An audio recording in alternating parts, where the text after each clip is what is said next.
আবারও যুদ্ধবিরতির পথে হাঁটল মার্কিন যুক্তরাষ্ট্র। দর্শক, দীর্ঘ ২১ ঘন্টা ইসলামাবাদে বৈঠকের পরও কোনো সমাধানে পৌঁছাতে পারেনি ইরান ও মার্কিন যুক্তরাষ্ট্র।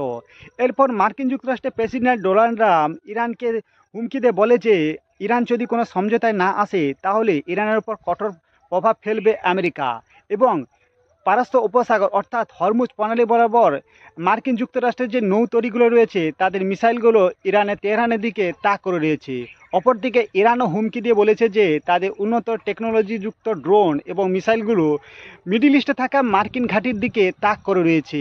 মানে কেউ কাউকে ছাড়তে রাজি নয়। এদিকে ইরানের প্রতিরক্ষা মন্ত্রী জানায় যে দীর্ঘ 6 সপ্তাহ যুদ্ধ করে যেমন ইরানের কোনো কিছু করতে পারেনি, ঠিক একইভাবে হরমুজ প্রণালীতেও মার্কিন যুক্তরাষ্ট্র তেমন কোনো কিছু করতে পারবে না।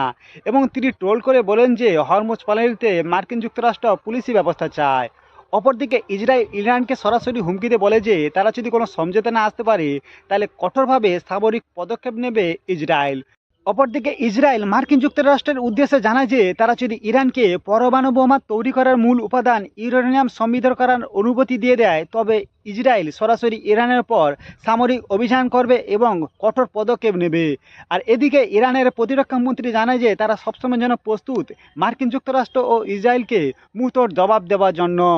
এদিকে বিশ্লেষকরা মনে করছে যে দীর্ঘ 6 দিন যুদ্ধবিরতির কারণে ইসরায়েল এবং মার্কিন যুক্তরাষ্ট্র তাদের সৈন্য কাঠামো খুব দ্রুত মজবুত করে নেবে এবং যদি ইরান সমঝোতা যদি না আসে তাহলে খুব কঠিনভাবে ইরানের উপর হামলা করবে এবং খুবই রক্তক্ষয়ী একটা যুদ্ধের সৃষ্টি করবে এবং আঞ্চলিক যুদ্ধ পরিস্থিতিও তৈরি করে দেবে মার্কিন যুক্তরাষ্ট্র।